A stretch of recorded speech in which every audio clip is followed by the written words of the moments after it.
सो आज हमारा lecture number 2 है। टाइमलाइन हमने स्टार्ट की थी, तो आज जो हम स्टार्ट करेंगे 1915 से, तो यहाँ से आगे इसको गांधीयन फेज़ भी बोलते हैं।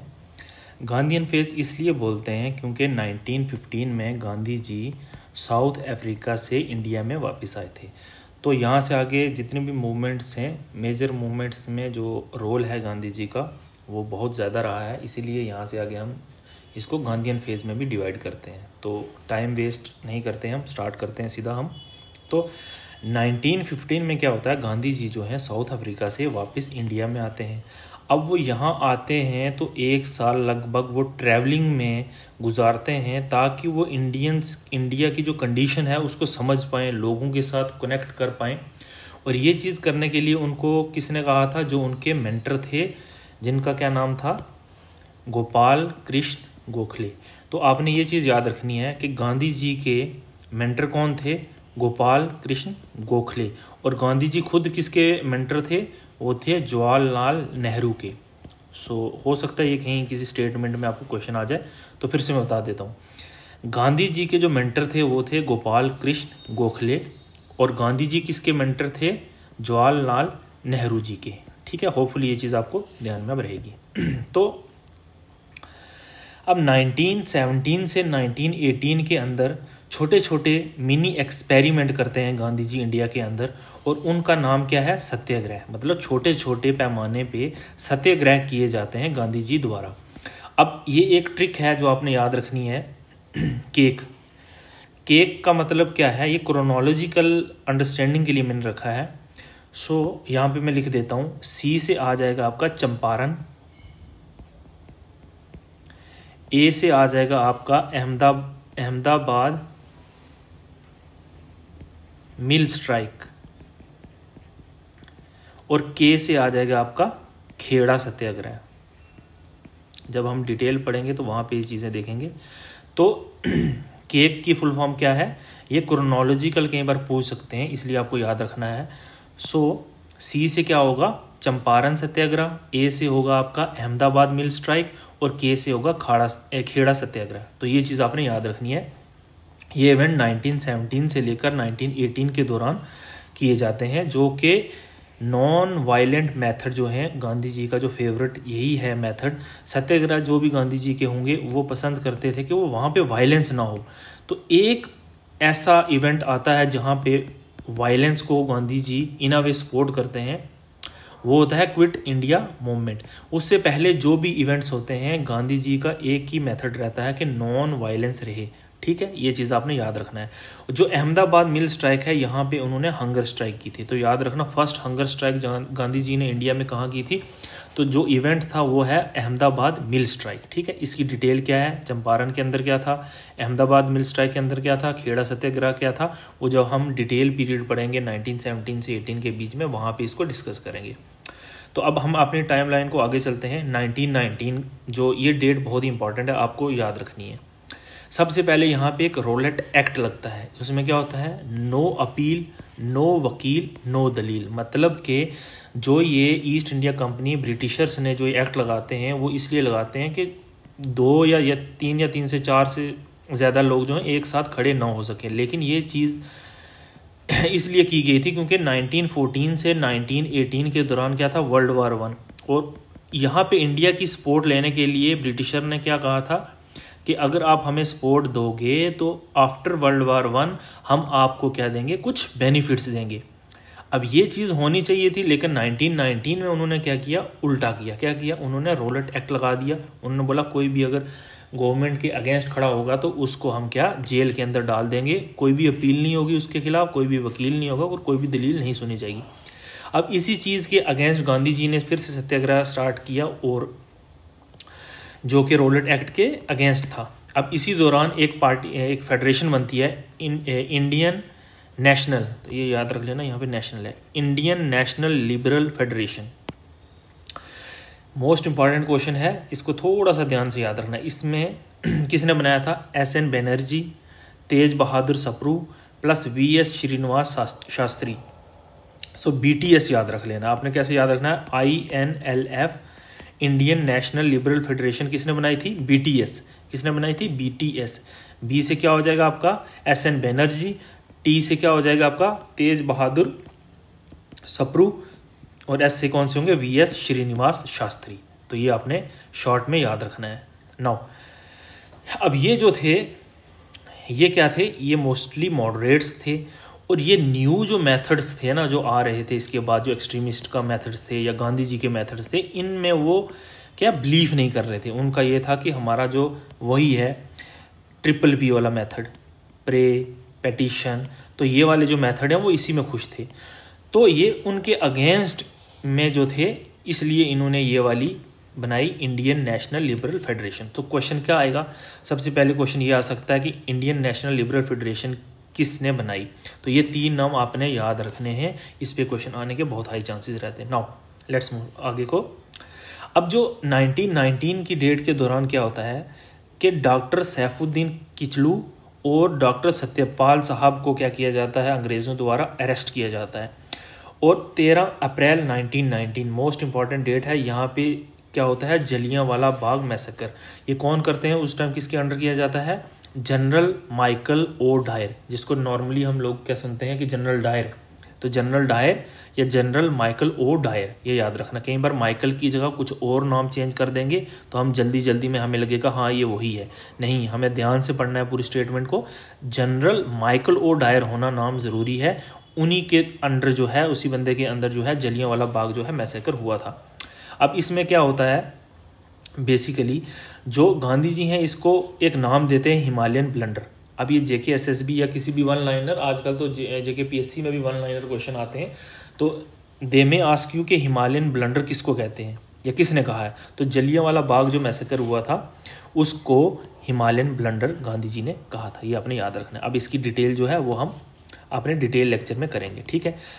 फिर से मैं एक बार बता देता हूँ, जो ये वाले लेक्चर हैं पहला और दूसरा, फर्स्ट 2 डेज, ये टाइमलाइन के लिए ही मैंने दिया है ताकि आप लोगों को अवेयरनेस रहे।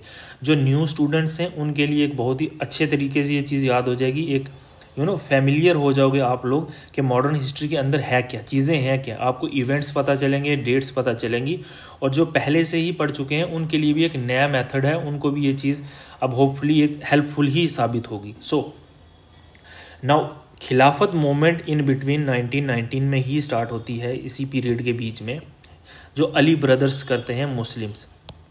खिलाफत मूवमेंट क्या होती है? बेसिकली जो आपके ओटोमन एम्पायर होते हैं तुर्की में, तो ब्रिटिशर क्या करते हैं उनके खिलाफ या उनको वहाँ से उनकी गद्दी से उनको निकाल रहे होते हैं। इसके अगेंस्ट में जितने भी वर्ल्ड लवर मुस्लिम्स होते हैं वो अगेंस्ट हो जाते हैं अंग्रेज़ों के। और इंडिया में अली ब्रदर्स जो थे वो खिलाफत मूवमेंट स्टार्ट करते हैं। अब ये एक अपॉर्चुनिटी दिखती है गांधी जी को, और Gandhi ji non cooperation movement 1920 में स्टार्ट करते हैं, इंक्लूड करते हैं खिलाफत मूवमेंट को। और यहाँ पे हिंदू प्लस मुस्लिम यूनिटी बहुत ही अच्छे पैमाने पे दिखती है, ठीक। वही चीज़ लिखी है कि Mahatma Gandhi to have Indians involve और revoke their cooperation from British government, कि भाई इंडियंस जो हैं, हम जो भी ब्रिटिश सरकार के अगेंस्ट हम कॉपरेशन जो दे रहे हैं वो हम क्या करते हैं? रिवोक करते हैं। एम क्या था? To persuading them of granting self governance, कि भाई हमें अब सेल्फ गवर्नेंस दी जाए ताकि हम इंडियंस अपने लिए कुछ ना कुछ जो भी है चीज़ें आगे हम प्रोसीड करें अपने आप के लिए। अब गांधी जी की एक ही फिलॉसफी थी, वो ये थी कि मूवमेंट जो है वो नॉन वायलेंस फॉलो करनी चाहिए, बिल्कुल नॉन वायलेंट होनी चाहिए। लेकिन होता क्या है कि 1922 में चोरी चोरा यूपी में एक पुलिस स्टेशन होता है, वहाँ पे कुछ लोग क्या कर देते हैं? आग लगा देते हैं, फायर लगाई जाती है। और लगभग 22 पुलिस मैन जो होते हैं उनकी क्या हो जाती है?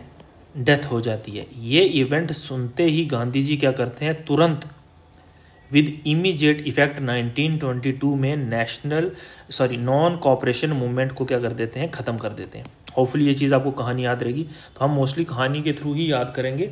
और यहाँ पे पॉइंटर्स जो वही चीज़ लिखी होंगी जो आपको एग्ज़ाम में जाके जो एग्ज़ाम पॉइंट ऑफ व्यू से चीज़ें रहेंगी वही हम लिखेंगे, ठीक है। तो ये था हमारा चोरी चोरा इवेंट। अब सुभाष चंद्र बोस जी ने क्या बोला था? अ नेशनल कैलेमिटी, ये याद रखना, किसको कहा था, चौरी चौरा इवेंट। और चौरी चौरा किसके रिलेटेड है, नॉन कोऑपरेशन मूवमेंट। और इसमें खिलाफत मूवमेंट भी गांधी जी ने क्या किया था, मर्ज किया था। अब ऐसा होता है कि देखो, अब 1920 में जो नॉन कोऑपरेशन मूवमेंट थी, जब ये स्टार्ट हुई तो सभी लोग लगभग खुश थे, एक बहुत ही सक्सेसफुल हो रही थी। लेकिन अचानक से गांधी जी का ये चौरी चौरा इवेंट के ऊपर नॉन कोऑपरेशन मूवमेंट को बंद करना, तो यहाँ पे जो रेवोल्यूशनरीज एक्टिविटी थी ना, रेवोल्यूशनरी पीपल जो थे वो अगेंस्ट हो जाते हैं। उनको लगता है यार ये चीज़ तो हमें पसंद नहीं आई। तो इसकी वजह से रेवोल्यूशनरी एक्टिविटीज़ यहाँ से आगे के पीरियड में क्या हो जाती हैं, इंक्रीज हो जाती हैं। डिससेटिस्फेक्शन वो शो करते हैं गांधी जी के इस डिसीजन से। ऑलराइट, नाउ सो इसी इवेंट के होते हुए नेक्स्ट क्या बनता है, एक पार्टी बनती है 1924 में। डेट आपने याद रखनी है, कांग्रेस खिलाफत स्वराज पार्टी। अब ये साहब क्या बोलती है पार्टी कि हम इलेक्शन में खड़े होंगे। इसका मोस्ट इंपॉर्टेंट जो क्वेश्चन बनता है ना, वो यही है कि कांग्रेस खिलाफत स्वराज पार्टी कब बनी, 1924 में। किसने बनाई, CR दास और मोतीलाल नेहरू ने। तो यहाँ पे एग्जामिनर क्या करेगा, CR दास लिख देंगे और साथ में मोतीलाल नेहरू की जगह जवाहरलाल नेहरू लिख सकते हैं। तो आपको बिल्कुल गलत नहीं करना है, ये चीज़ ध्यान में रखनी है कि यहाँ पे CR दास और मोतीलाल नेहरू जी थे। अब ये चीज़ भी याद रखनी है कि प्रेसिडेंट कौन था, यहाँ पे भी क्वेश्चन स्टेटमेंट में ऊपर नीचे कर सकते हैं। मोतीलाल नेहरू जी को प्रेसिडेंट बना सकते हैं, CR दास को सेक्रेटरी बना सकते हैं। तो याद रखना, कांग्रेस खिलाफत स्वराज पार्टी के जो प्रेसिडेंट थे वो थे आपके CR दास, और सेक्रेटरी कौन थे, वो थे Motilal Nehru ji. Alright, next important date आती है आपकी जो 1927-28 में एक साइमन कमीशन आती है। अब ये साइमन कमीशन क्यों आएगी, देखो इससे पहले क्या होता है, यहाँ देखो 1909 में गवर्नमेंट ऑफ इंडिया एक्ट 1909 आता है। तो वो कहते हैं कि अगले 10 ईयर के बाद, नेक्स्ट 10 ईयर के बाद क्या आएगा, रिफॉर्म, जो कि 1919 में आया। नेक्स्ट क्या है, 1919 का एक्ट। अब नेक्स्ट इन लाइन क्या था कि नेक्स्ट 10 ईयर के बाद जो ब्रिटिशर जो रिफॉर्म देंगे वो आता है 1935 का एक्ट। अब 1935 के एक्ट के लिए ना अंग्रेज एक कमीशन बनाते हैं, उसका नाम होता है साइमन कमीशन। उसमें 7 मेंबर होते हैं और सारे के सारे इंग्लिश वाइट मैन होते हैं। अब ये चीज़ इंडियंस को पसंद नहीं आती है और इसके अगेंस्ट क्या नाराबाजी होती है। और यहाँ पे एक स्लोगन आता है, go Simon, go back Simon, ठीक है, गो बैक साइमन। अब इंडियंस को ना बड़ा दुख सा होता है कि यार हमारे रिफॉर्म्स के लिए कमीशन बनाई गई और हमारे ही मेंबर नहीं हैं, ये तो बड़ी गलत बात है। सो थोड़ा सा इसके बारे में हम पढ़ लेते हैं। यहाँ लिखा है, रिपोर्ट ये देते हैं 1930 में रिपोर्ट साइमन कमीशन आती है। इस साइमन कमीशन का दूसरा नाम भी है, इसका नाम क्या है, इंडियन स्टैट्यूटरी कमीशन। अब ये दूसरा नाम क्यों याद रखना है, जहाँ तक मुझे याद आ रहा है कि 2018 में आई गेस JKAS ने एक ऐसा ही एक question, government of India act 1858 का दूसरा नाम गुड गवर्नमेंट एक्ट कौन सा कहते हैं। क्वेश्चन आया था कि good government of India act कौन से एक्ट को बोलते हैं। तो नीचे 4 ऑप्शन थे, तो उसका आंसर था गवर्नमेंट ऑफ इंडिया एक्ट 1858, जो रिवॉल्ट ऑफ 1857 के बाद आया था। सो हो सकता है कि इस साल या नेक्स्ट ईयर जब भी इस टाइप का क्वेश्चन फ्रेम हो सकता है कि साइमन कमीशन का दूसरा नाम क्या है, इंडियन स्टैट्यूटरी कमीशन, या इस नाम से आपको कोई स्टेटमेंट फ्रेम हो जाए और हम लोग ये ना समझ पाएँ कि यही साइमन कमीशन है। हमें लगे कि साइमन कमीशन कुछ अलग था और इंडियन स्टैट्यूटरी कमीशन अलग था, तो क्वेश्चन गलत हो सकता है। तो ये याद रखना। अब ये साइमन कमीशन अराइव होती है 1928 में। वन ऑफ इट्स मेंबर कौन होता है, क्लीमेंट एटली। अब ये नाम क्यों इंपॉर्टेंट है, ये बाद में लेटर ऑन प्राइम मिनिस्टर बनते हैं यूके के 1945 से 51। और ये एक क्लीमेंट एटली डिक्लेरेशन भी है, लास्ट में हम देखेंगे टूवर्ड एंड ऑफ या नियर द एंड ऑफ 1947 के अराउंड एक एटली डिक्लेरेशन भी आती है। तो वहाँ पे भी आपको मैं ये चीज़ बताऊँगा, ये ध्यान में अभी से याद रखना, ये इंपॉर्टेंट नाम है। नाउ तो स्लोगन क्या था, साइमन गो बैक। इसी दौरान इंपॉर्टेंट चीज़ ये याद रखनी है कि लाला लाजपत राय जी की इंजर्ड होते हैं और उनकी डेथ हो जाती है। जो प्रोटेस्ट कर रहे होते हैं कि भाई साइमन कमीशन के अगेंस्ट प्रोटेस्ट करना चाहिए क्योंकि इसमें इंडियंस कोई भी नहीं था, तो उसी प्रोटेस्ट के दौरान वो इंजर्ड होते हैं और लेटर ऑन 17 नवंबर 1928 को उनकी डेथ हो जाती है। ये पॉइंट भी आपने याद रखना। नाउ अब देखो साइमन कमीशन का जो रिस्पांस इंडियंस ने देना था वो थे आपके कौन, मोतीलाल नेहरू जी। वो क्या प्रेजेंट करते हैं, एक नेहरू रिपोर्ट जो 1928 में आती है। अब वो क्या कहते हैं कि भाई हम इंडियंस जो हैं हम अपने लिए कॉन्स्टिट्यूशन बना सकते हैं, कॉन्स्टिट्यूशनल रिफॉर्म्स जो हैं हम खुद भी लागू कर सकते हैं। तो जो क्वेश्चन सिंपल है याद रखना, नेहरू रिपोर्ट जो थी वो किसके रिस्पांस में थी, वो थी साइमन कमीशन के रिस्पांस में। इसी दौरान इसी डेट के अराउंड 1928 में क्या होता है, जवाहरलाल नेहरू, सुभाष चंद्र बोस ये एक पार्टी बनाते हैं। उस पार्टी का नाम क्या है, independence for India league. Important है। अब ये बेसिकली ये पार्टी बनाते नहीं है, ये इसके साथ एसोसिएट करते हैं। जो इंडिपेंडेंस फॉर इंडिया लीग, अगर पूछेंगे कि भाई इसके साथ कौन कौन एसोसिएटेड था, तो जवाहरलाल नेहरू और सुभाष चंद्र बोस, और जो कि सुभाष चंद्र बोस जी सेक्रेटरी भी बने थे, ये दोनों सेक्रेटरीज बने थे बाद में। लेकिन इंपॉर्टेंट चीज़ ये याद आपने रखनी है कि ये इंडिपेंडेंस फॉर इंडिया लीग कौन बनाता है, S Srinivas Iyengar. S Srinivas Iyengar, again बोल रहा हूँ बहुत इंपॉर्टेंट है ये, so I will mark it as star now. So Nehru report जो मोतीलाल नेहरू जी बनाते हैं, याद रखना यहाँ पे मोतीलाल नेहरू जी की जगह जवाहरलाल नेहरू आएगा, तो ये चीज़ आपने स्टेटमेंट बहुत अच्छे से पढ़नी है केयरफुली। तो it was a response against the Simon commission. 1929 में कांग्रेस का एक सेशन होता है, उसमें जवाहरलाल नेहरू जी जो होते हैं वो प्रेसिडेंट होते हैं, जो प्रिजाइड करते हैं कांग्रेस के सेशन को, और यहाँ पे डिमांड करते हैं वो पूर्ण स्वराज की। तो इंपॉर्टेंट है, फर्स्ट टाइम पूर्ण स्वराज की डिमांड कौन करता है, जवाहरलाल नेहरू जी। कौन से सेशन में करते हैं, और ये डेट याद रखनी है 1929। यहाँ पे क्या होता है, जवाहरलाल नेहरू डिमांड करते हैं पूर्ण Swaraj. Now next important fact और डेट याद रखनी है 1930। 1930 में क्या होता है कि Gandhi ji civil disobedience movement start करते हैं। ये 1930 से 1934 तक रहती है, ठीक है। 34 में अल्टीमेटली ये सप्रेस हो जाती है, ख़त्म हो जाती है। अब इसमें इस दौरान क्या होता है कि 11 डिमांड्स गांधी जी करते हैं, किससे, इरविन से। और उसमें कुछ डिमांड्स यहाँ पे मैं लिखी हैं, जैसे कि जो सॉल्ट लॉ है साहब के उसको हटा दो, जो पॉलिटिकल लीडर्स जेल में हैं उनको फ्री कर दो, और जो बिजनेस क्लासेस के लिए जो कुछ लॉज हैं उसको भी हटा दो। ये कुछ डिमांड्स हैं, लगभग 11 डिमांड्स हैं, हम डिटेल में देखेंगे जब यहाँ पढ़ेंगे। तो ये वाली जब डिमांड्स आती हैं तो देखो इसी दौरान क्या होता है कि राउंड टेबल कॉन्फ्रेंसेस होती हैं, वो होती हैं 3 आपकी, ठीक है, ये याद रखनी है। राउंड टेबल कॉन्फ्रेंसेस कितनी होती हैं, 3 होती हैं। जो पहली राउंड टेबल कॉन्फ्रेंस होती है उसमें कांग्रेस पार्टिसिपेट नहीं करती है, गांधी जी पार्टिसिपेट नहीं करते हैं। अब ये गांधी जी जब पार्टिसिपेट नहीं करते हैं तो इरविन जो होता है वो गांधी जी से मिलता है और एक पैक्ट करता है, उसको बोलते हैं गांधी इरविन पैक्ट, ताकि सेकेंड राउंड टेबल कॉन्फ्रेंस में गांधी जी क्या करें, अटेंड करें। और उसी दौरान उससे पहले ही ये 11 डिमांड्स हैं गांधी जी ने जो इरविन को रखी थी, उसमें से कुछ डिमांड्स जो हैं इरविन उनकी मान लेते हैं। जैसे सॉल्ट लॉ को अबॉलिश कर देते हैं, पॉलिटिकल प्रिजनर्स जो जेल में होते हैं, सबको नहीं बट कुछ जो होते हैं उनको वो फ्री कर देते हैं।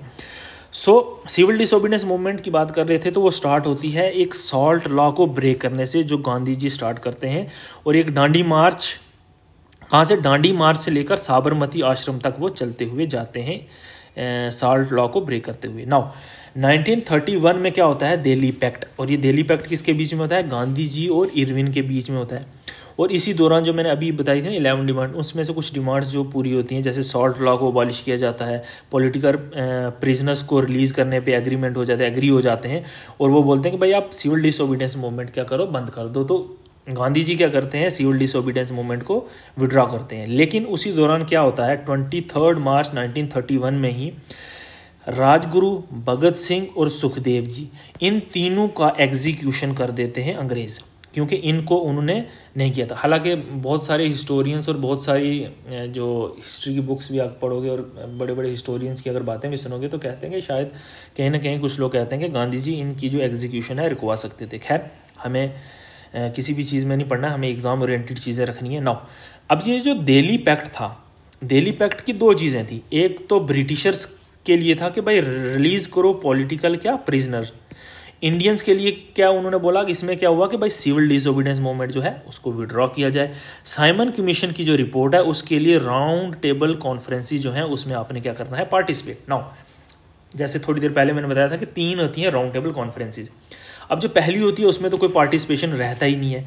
सेकंड में इंडियन नेशनल कांग्रेस की जो नुमाइंदगी करते हैं, जो रिप्रेजेंटेशन होती है, वो गांधी जी और सरोजनी नायडू मैम जो है वो आपके उस टाइम पे जाते हैं उनको रिप्रेजेंट करने के लिए। अब जब सेकंड राउंड टेबल के लिए तो जाते हैं, लेकिन गांधी जी ने जो अपनी डिमांड्स रखी थी वो इरविन ने सारी की सारी पूरी नहीं की। इन बिटवीन एग्जीक्यूशन भी हो जाता है अपना राजगुरु जी का, भगत सिंह जी का और सुखदेव जी का। तो थर्ड राउंड टेबल कॉन्फ्रेंस में भाई हम लोग फिर से इंडियन नेशनल कांग्रेस जो है या गांधी जी पार्टिसिपेट नहीं करते हैं। और इसी थर्ड राउंड कॉन्फ्रेंस के बेसिस पे ही 1935 का एक्ट बनता है। तो ये इंपॉर्टेंट चीज़ है, याद रखना। अगर बोलेंगे गवर्नमेंट ऑफ इंडिया एक्ट 1935 जो है किस बेस पे आया है, तो ये आपने याद रखना है, थर्ड राउंड टेबल कॉन्फ्रेंस। ठीक, चलो आगे देखते हैं। अब एक इंपॉर्टेंट चीज़ है, ये याद रखना, डॉक्टर BR अम्बेडकर जी और सर तेज बहादुर सप्रू जी, इन्होंने तीनों की तीनों राउंड टेबल कॉन्फ्रेंस जो है अटेंड की थी। तो क्वेश्चन आ सकता है कि कौन से बंदे ऐसे थे जिन्होंने राउंड टेबल कॉन्फ्रेंसेस तीनों की तीनों अटेंड की थी। तो वो कौन थे? डॉक्टर अम्बेडकर जी और सर तेज बहादुर सप्रू। नाउ इसी दौरान में क्या होता है कि जो 1932 के पीरियड में ही रामसे मैकडोनल्ड जो प्राइम मिनिस्टर होते हैं अंग्रेज़ ब्रिटिश के, सो ब्रिटेन के, वो अनाउंस करते हैं कम्युनल अवार्ड। उसमें क्या बोलते हैं? उसमें वो बोलते हैं कि भाई हम डिप्रेस्ड क्लासेस को सेपरेट इलेक्टोरेट देंगे। अब ये तो चीज़ें बड़ी गड़बड़ होगी। अब गांधी जी यरवदा जेल में होते हैं इस पीरियड में, और वहाँ पे वो इस चीज़ के अगेंस्ट क्या लेते हैं? फास्ट। क्यों? क्योंकि इस चीज़ को BR अम्बेडकर जी थे, वो डिप्रेस्ड क्लासेस को रिप्रेजेंट करते हैं, तो वो इस चीज़ को सपोर्ट में रखते हैं कि ठीक है डिप्रेस्ड क्लासेस के लिए सेपरेट इलेक्टोरेट होना चाहिए। लेकिन गांधी जी नहीं चाहते थे कि ये हमारी आपस में ही इस डिप्रेस्ड क्लासेस के ऊपर भी डिवीज़न हो, इसलिए गांधी जी क्या करते हैं? फास्ट लेते हैं यरवदा जेल में।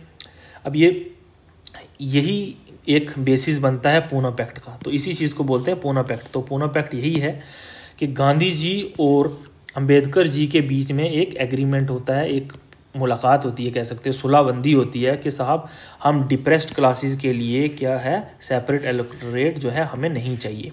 तो अब ये जो पूना पैक्ट है, इसका एक क्वेश्चन ये भी आ सकता है कि इसको मीडिएट किसने किया था? अगेन याद रखना, तेज बहादुर सप्रू जो थे वो मीडिएटर थे पूना पैक्ट में between Ambedkar and Mahatma Gandhi ji. Now अब जैसे मैंने पहले बताया कि जो सेकंड राउंड टेबल कॉन्फ्रेंस होती है वो फेल हो जाती है, और कांग्रेस के जो कांग्रेस को रिप्रेजेंट उस टाइम पे गांधी जी कर रहे थे, तो उन्होंने कहा कि साहब हमें अब पूर्ण स्वराज चाहिए।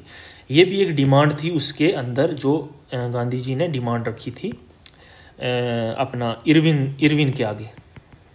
ठीक, और ये डिमांड जो एक्सेप्ट नहीं हुई थी, तो civil disobedience movement Gandhi ji फिर से स्टार्ट करते हैं। लेकिन अब एक बात है ना, ऑलरेडी जब एक चीज़ स्टार्ट की है गांधी जी ने 1930s में सिविल डिसओबीडियंस मूवमेंट, वो जो मोमेंटम है वो एक बार अगर विड्रॉ होगी तो दोबारा जब गांधी जी ने सिविल डिसओबीडियंस मूवमेंट रीस्टार्ट की तो वो मोमेंटम था ही नहीं, वो सपोर्ट थी ही नहीं। एक week civil disobedience movement start हुई जो अंग्रेज़ों द्वारा, ब्रिटिशर्स द्वारा ईजीली सप्रेस किया गया।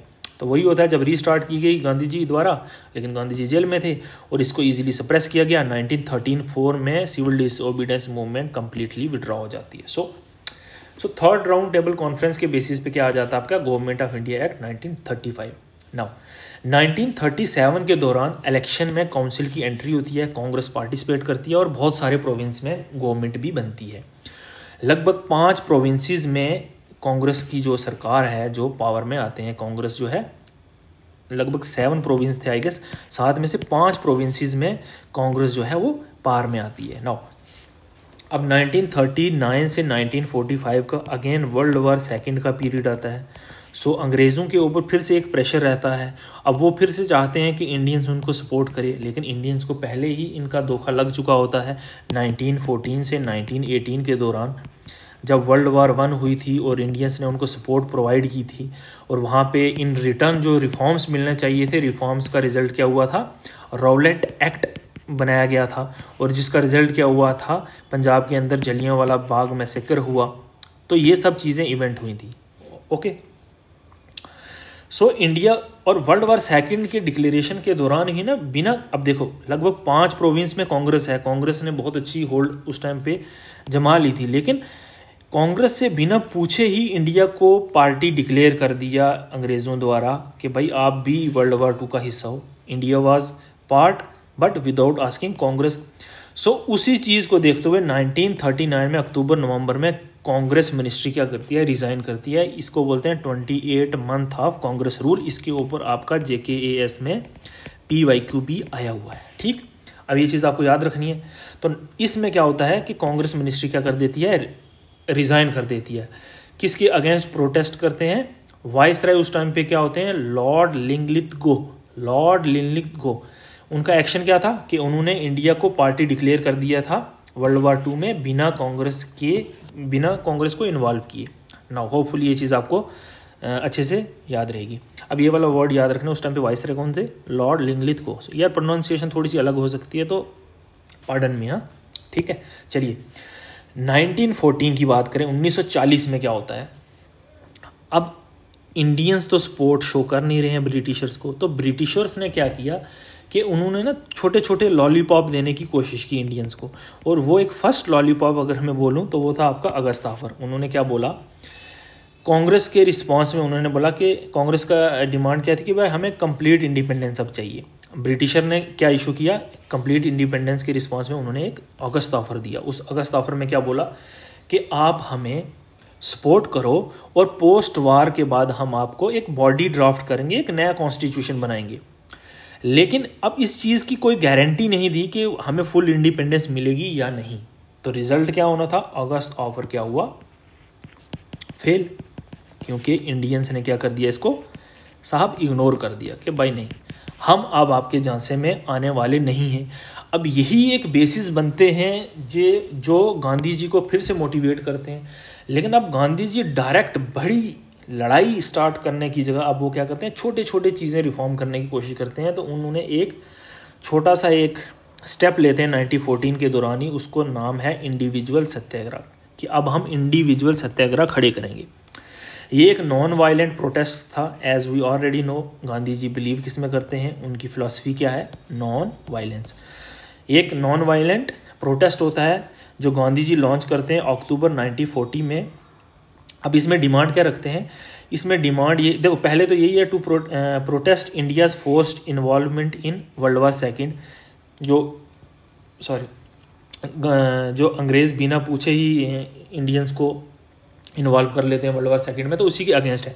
और इसमें ना जब हम डिटेल में देखेंगे तो ये हमारे डिमांड क्या करती है, फ्रीडम, राइट टू फ्रीडम, है ना, इसकी भी डिमांड करती है। जो आर्टिकल 19 कह सकते हो, आर्टिकल 19 की जो बेसिस कह सकते हो, वहाँ से भी हम इसको ट्रेस कर सकते हैं। सो अब इसमें इंपॉर्टेंट एग्ज़ाम ओरिएंटेड आपको क्या चीज़ याद रखनी है, ये है मज़ेदार चीज़।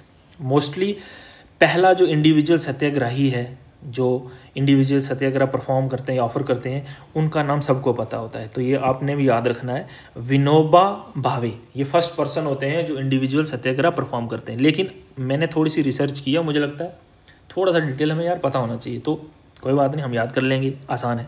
सेकंड पर्सन कौन थे जो इंडिविजुअल सत्याग्रही थे, याद रखना जवाहरलाल नेहरू। बहुत ईजी है। फर्स्ट कौन थे, विनोबा भावे। सेकंड कौन थे, जवाहरलाल नेहरू। और थर्ड भी हम याद करेंगे। थर्ड पर्सन कौन से थे, ब्रह्मदत्त। कौन से थे, ब्रह्मदत्त। ये याद रखना, रट लो यार, ये चीज़ रट लो, कोई दिक्कत नहीं। फर्स्ट पर्सन जिन्होंने इंडिविजुअल सत्याग्रह ऑफर किया था, विनोबा भावे। सेकंड पर्सन जवाहरलाल नेहरू जी। थर्ड पर्सन ब्रह्मदत्त, ये रट लेना है।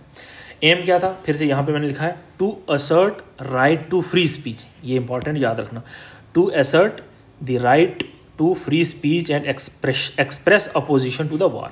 कि साहब हमारी मर्जी के बिना तुमने वॉर में हमारी एंट्री करवा दी, हम इसके अगेंस्ट हैं और हम राइट टू फ्री स्पीच के लिए भी आपके अगेंस्ट खड़े हैं। हमें ये चीज़ प्रोवाइड की जाए, हमारी भी वैल्यू है। हम वो वाले बंदे अब नहीं रहे जो बिना आपकी हमें हमारी खुद की सेटिस्फेक्शन के आपके साथ हम मिल जाएंगे। नाउ अब ये ACWC क्या भला है, देखो ACWC बड़ी मज़ेदार चीज़ है, आपने ये ट्रिक याद रखनी है।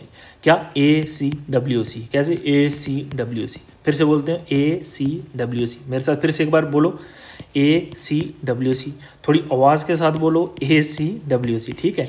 नाउ ए से क्या आता है, ये 4 बिग इवेंट हैं यहाँ से आगे, ठीक, जो आपको क्रोनोलॉजिकल में बहुत ही हेल्पफुल रहेंगे अगर क्वेश्चन आता है तो। इस पे ऑलरेडी JKAS आई गेस 2024 में PYQ आ चुका है, एक बार आप नज़र देना, मैंने इसी डॉक्यूमेंट में इनिशियली उसको पेस्ट भी किया हुआ है। ये कंप्लीट करने के बाद एक बार उसको हम देख भी लेंगे। नाउ अगस्त ऑफर सबसे पहले आता है, उसके बाद कौन सा आता है, सी से क्रिप्स मिशन। इसके दौरान भी छोटे छोटे इवेंट्स आते हैं, ये देखो जैसे यहाँ देखो, यहाँ अगस्त ऑफर आता है, उसके बाद इंडिविजुअल सत्याग्रह, ये चीज़ें आपको याद करनी ही है, लेकिन मेजर इवेंट्स आपको याद होने चाहिए। अगस्त ऑफर आता है, फिर उसके बाद सी से क्या आया, क्रिप्स मिशन, फिर उसके बाद W से क्या आया, वेवल प्लान, फिर उसके बाद क्या आया 1946 में जो आता है कैबिनेट मिशन, याद रखना। अब एक चीज़ याद रखना, ये चारों के चारों जो हैं, इनमें से किसी भी बॉडी ने पाकिस्तान को एज ए न्यू या एज ए अलग कंट्री किसी ने भी एक्सेप्ट नहीं किया था, ठीक है। Nobody accepted Pakistan as new country. तो किसी भी इनमें से किसी के ऊपर भी क्वेश्चन आए और उसमें एक स्टेटमेंट बन जाए कि इसने जो सपोर्ट दी थी पाकिस्तान एज न्यू कंट्री, तो वो सीधे आपने गलत करना है, एलिमिनेट कर देना है उसको। नाउ चलो अब मूव करते हैं आगे। अगस्त ऑफर हमने देख लिया, इसके बाद हमने क्या देख लिया, इंडिविजुअल सत्याग्रह। अब नेक्स्ट हमारा आता है क्रिप्स मिशन। तो क्रिप्स मिशन में क्या बोलते हैं कि उन्होंने बोला कि आफ्टर वार हम आपको डोमिनियन स्टेटस देंगे। इंडियंस ने बोला यार ये क्या बात हुई, ये तो हमने डोमिनियन स्टेटस तो बहुत पहले 1920s 30s में मांगा था, इवन के 90s 15 और 22 और 25 इस दौरान पहले हम मांगते थे, हमें तो अब डोमिनियन स्टेटस चाहिए ही नहीं, तो ये क्या बात हुई। तो ये इस क्रिप्स मिशन को गांधी जी ने बोला कि ये एक पोस्ट डेटेड चेक है, पुराना चेक हमें थमा दिया साहब, तो इसलिए हम इस चीज़ को हम नहीं मानेंगे, जो भी आप ये डोमिनियन स्टेटस की हमें लॉलीपॉप दे रहे हो, हम इस चीज़ में अगेन आपकी बातों में नहीं आने वाले। और क्रिप्स मिशन फिर से ये भी एक फेलियर साबित होता है। तो क्वेश्चन क्या आता है कि गांधी जी ने कौन से इवेंट को पोस्ट डेटेड चेक बोला था या किसने कहा था। तो क्रिप्स मिशन 1942 में जो आता है, गांधी जी बोलते हैं पोस्ट डेटेड चेक है ये।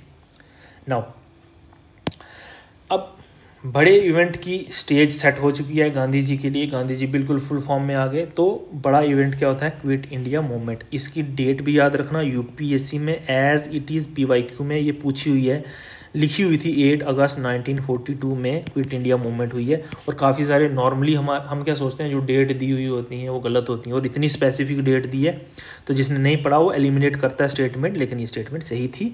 8 अगस्त 1942 कुछ इवेंट ऐसे हैं उनकी आपको डेट याद रखनी है, और वन ऑफ दोज जो है वो ये है date, quit India movement.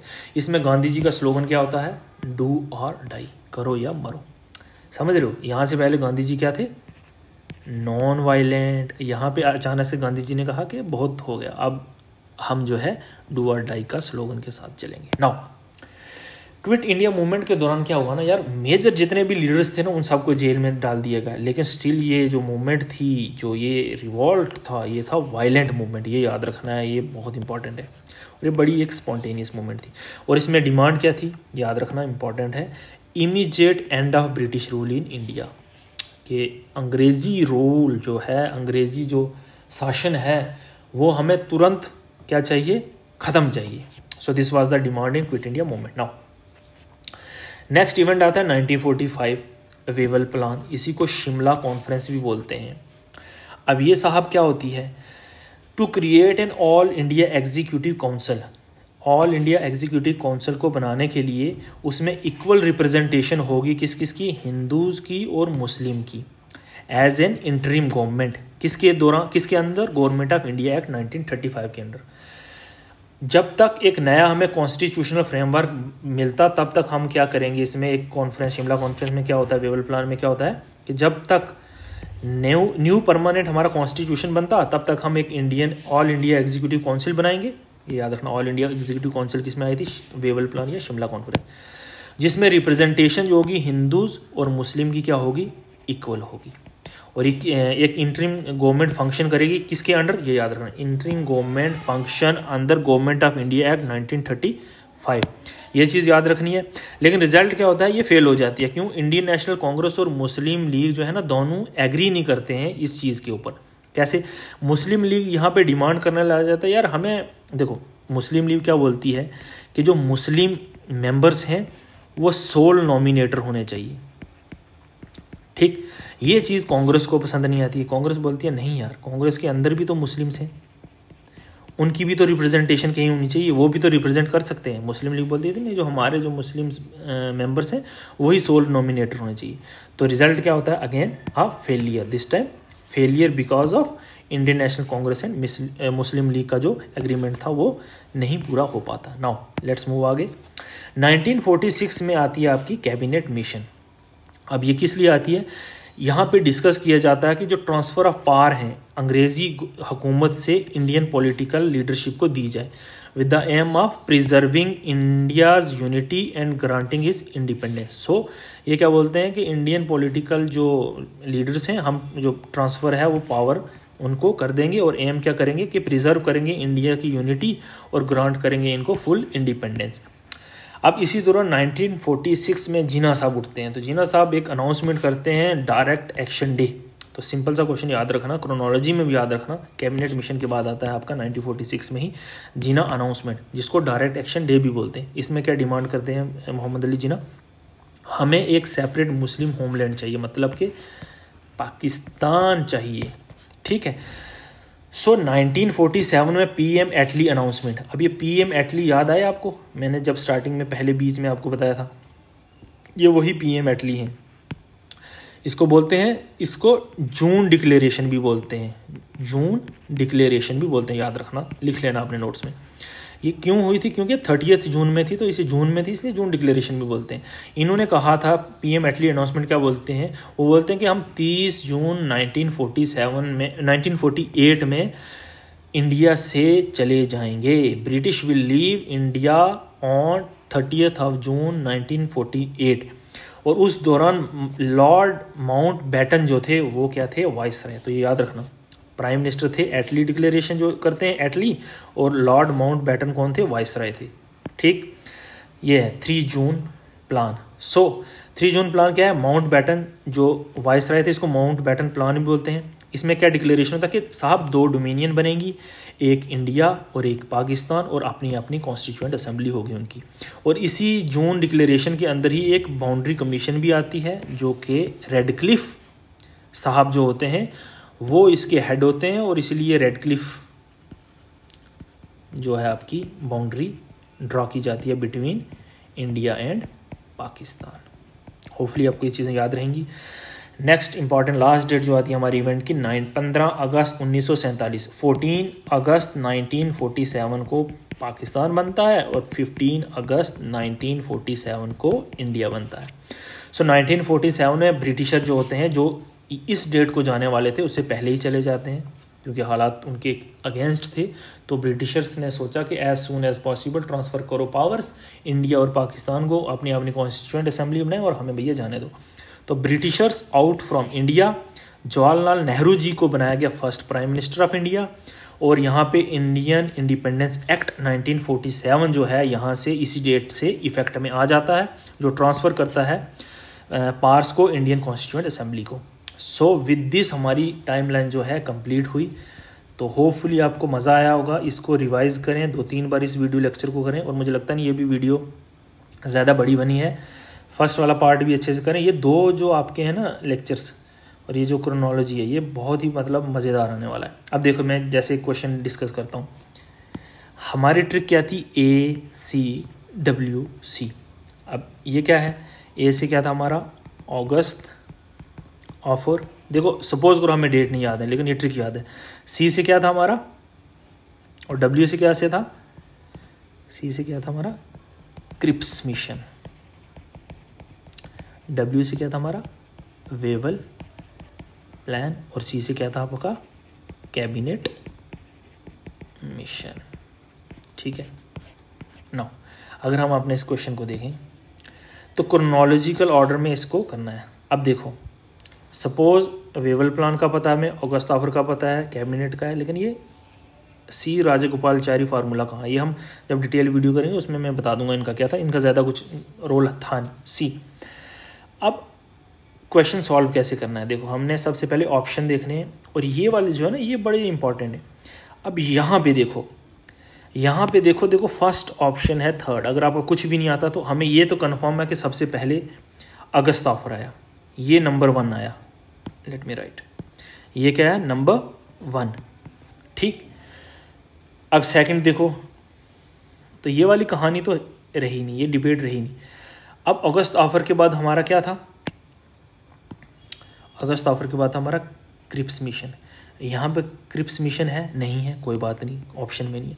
Wavell plan है क्या, बिल्कुल है सर। ए के बाद क्या आएगा, डब्लू कहाँ है हमारा, ये मतलब 3 के बाद 1 आना चाहिए, मतलब 3 के बाद 1 आना चाहिए। यहाँ 1 ढूंढो, 1 ढूंढो, 1 ढूंढो, सिर्फ यहाँ पे है। इसको बोलते हैं एलिमिनेशन मेथड, जो ट्रिक्स बोलते हैं ना बच्चे के, सर ट्रिक्स क्या है, यही होती हैं ट्रिक्स। ट्रिक्स कुछ नहीं है, सिर्फ नाम दे दिया गया है। आप कैसे एलिमिनेट करते हो, लिमिटेड नॉलेज को यूज़ करके आप कैसे क्वेश्चन को टैकल करते हो। देखो हमें सिर्फ अभी तक देखा जाए इस क्रोनोलॉजिकल इवेंट से इतना पता था कि ACWC नाम का एक ट्रिक सर ने बताया। वो सर क्या था, A से अगस्त ऑफर, C से क्रिप्स मिशन, W से वेवल प्लान, C से कैबिनेट मिशन। हमारे क्वेश्चन में क्या है सब, अगस्त ऑफर भी है, कैबिनेट मिशन भी है, वेवल प्लान भी है। ये मुझे नहीं पता, हमें नहीं आता। हम क्या करेंगे, हम क्वेश्चन की हेल्प लेंगे। क्वेश्चन क्या बोल रहा है सर स्टेटमेंट जो ऑप्शन बी हमारा आंसर यही है। इसमें क्या कहता है कि सबसे पहले अगस्त ऑफर आया, बिल्कुल अगस्त ऑफर आया। सेकंड नंबर पे वेवल प्लान आया, बिल्कुल सर, ये देखो यहाँ पे वेवल प्लान है, यहाँ पे ही है। इसका मतलब ये हुआ कि देखो 1 जो स्टेटमेंट है ना तो ए में है, ना सी में है, ना डी में। यहाँ से आगे क्वेश्चन हमें सॉल्व करना है, इसके आगे हमें ये नहीं पता, हमें ये नहीं देखना राजगोपालचारी कब आए, कैबिनेट मिशन कब आए, नहीं, ठीक। यहाँ तक कोई डाउट नहीं आना चाहिए। वैसे हमें ये पता है कि कैबिनेट मिशन 1946 में, तो टुवर्ड्स दी एंड ही आया होगा, इससे पहले ही राजगोपालचारी फार्मूला है। तो इस होपफुली आपको एक नया तरीका क्वेश्चन सॉल्व करने का भी पता चला होगा। तो इस वीडियो को मैं यहीं कंप्लीट करता हूँ, और नेक्स्ट जो भी वीडियो लेक्चर आएंगे हम पार्ट वाइज उसको डिवाइड करेंगे, और मैं ट्राई करूँगा छोटे छोटे लेक्चर दूँ ताकि आप इजीली रिवाइज करें।